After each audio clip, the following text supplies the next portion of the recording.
تمام. المخرج الحرف. طبعا مسار حرف الذال إلى الأسفل، يعني حرف مرقق، إذ وليس إذ. إذا أنا حاولت أجيب مسار الآلة هيطلع حرف الظا. تمام. تمام أخواتي. طبعا بعدين اتدرب على حرف الذال بالمد الطويل والقصير وساكن، فتحة ضمة كسر سكون، ألف واو ياء. تمام. وجل اهتمامي بيكون على الحرف وقت بيكون ساكن، جيب قبلها همزة مفتوحة مكسورة مضمومة. أذ، إذ، أذ، ذا، ذو، ذي، ثا، عفوا، ذا، ذو، ذي. تمام. بعدين بجيب كلمات تحوي حرف الذال، بأول كلمة، بوسط الكلمة، بآخر الكلمة، مفتوح مضموم مكسور ساكن، بعده ألف واو ياء أو قبله. تمام. طبعا هلا بدي احكي عن حرف الذال. طبعا حرف الذال يخرج من طرف اللسان عفوا مع اطراف الثنايا العليا، يعني بشغل حواسي. طرف اللسان هي اطراف الثنايا العليا، هذا الاثنين بس. أذ، ما بنسى الحرف فيه رخاوة، مو الأذ أو طلع لساني. طبعا من الأخطاء الشائعة إني طلع لساني أذ، أو أنا شد عليه أذ، هو في رخاوة. أذ، بدي أحس هيك قرقرة وذبذبة باللسان، إذا ضغطت عليه ما رح أحس فيها. هدول خطأين شائعين ننتبه لهم. تمام أخواتي. طبعا هي مخرج الذال، شوفوا اللسان كيف بيكون. هي مخرج الذال، شايفين طرف اللسان مع طرف الثنايا. شوف شايفين اللسان بوضع الراحة، يعني مسار اللسان إلى الأسفل وليس إلى الأعلى. هون عنا الضاء، أوكي، ارتفع في أقصى اللسان وسط اللسان، إطباق واستعلاء، مسار للأعلى.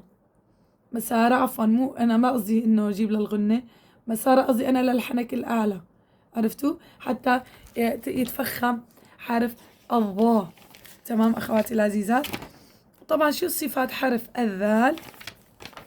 طبعا صفات حرف الذال بداية الجهر.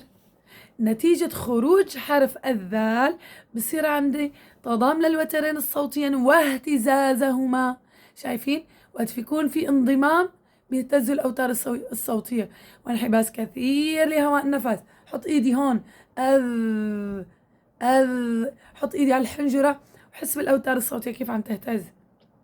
نتيجة خروج الحرف يصير عندي انضمام للوترين الصوتيين واهتزازهما، وانحباس كثير لهواء النفس.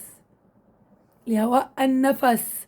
دائما نحكي انه الجهر والهمس يتعلقوا بالنفس، والشدة والرخاوة والتوسط يتعلقوا بالصوت. تمام. طبعا حرف الذال حكينا فيه في رخاوة، في رخاوة، يعني ما في داعي شد عليه.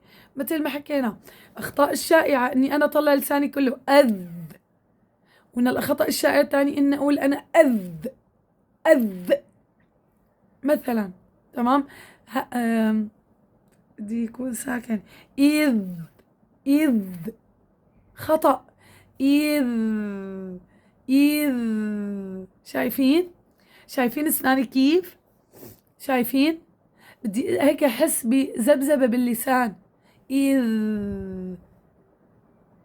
أما إذ أسكر المخرج، أما هو خلقة في انحباس هواء النفس، روح أنا شد عليه وسكره على الآخر، أغلق المخرج. لا أخواتي. تمام. في عنا رخاوة، إذ، قد ما بتقدري ارخي باللسان. طبعا مساره حكينا الذال إلى الأسفل، إذ، هذا، ذا وليس ذا. مساره للأعلى، إذا جبت مسار الأعلى حيتفخم حرف الذال. مسار للأسفل مع الدفع، ذا، ذا. شايفين لساني؟ أكيد باين معكم شلون بوضع الراحة. طبعا في استفال، مثل ما حكينا مساره للأسفل، انخفاض أقصى اللسان على الحنك الأعلى، وشفنا الصورة إنه شلون اللسان بده يكون بوضع الراحة. شو يعني اللسان بوضع الراحة؟ هذيك المرة أحد الأخوات قال لي شو يعني اللسان بوضع الراحة؟ يعني اللسان بوضع الراحة ما في ارتفاع بأقصى اللسان. شايفين؟ مرتاح، مرتاح، ما ضروري إني أنا أروح جيب في السلة وأطبق ارفع أقصى لساني.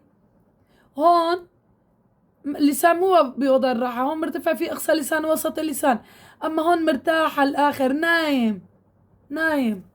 قال له خليك قاعد، ما بدنا منك شي، خليك مثل ما أنت. تمام. طبعا في انفتاح انفراج ما بين ظهر اللسان والحنك الأعلى. نحن شفنا الصورة شلون الانفراج. تمام. طبعا ما في إلصاق، لو في إلصاق وشدة مثل ما حكينا لتسكر المخرج تماما. وأصلا هو الحرف مرقق، كيف أنا أروح أعمل إلصقه؟ حيصير في إطباق، حيصير مسار إلى الأعلى، وبالتالي حتفخم حرف الذال. تمام. هي مسارة للأسفل، وانفراج ما بين ظهر اللسان والحنك الأعلى. طبعا في عنا صفة الإصمات، ومن الصفات التي لا ضد لها لا يوجد. تمام أخواتي العزيزات، واضح حرف الذال؟ حكينا خطأين شائعين، إني أنا طلع لساني الأكثر تقريبا لوسط اللسان، لا، الطرف ها، الطرف مثل ما شفنا الصورة، وإني أنا ما شد عليه. إذ، لا، إذ. ذا، هاي اللسان مساره للأسفل مع الدفع. لا ننسى أخواتي الدفع بالحروف وبالحركات، مو إني أنا صرخ، ادفع من الداخل، ادفع النفس، ادفع الصوت من الداخل. تمام، حتى ما يصير ارتفاع لأقصى اللسان، فبالتالي هيصير عندي تفخيم. ذا، شايفين لساني؟ ذو، ذي، ذو، ذي، إذ، أذ، أذ. تمام. هي الآلية الصحيحة لمخرج حرف الذال.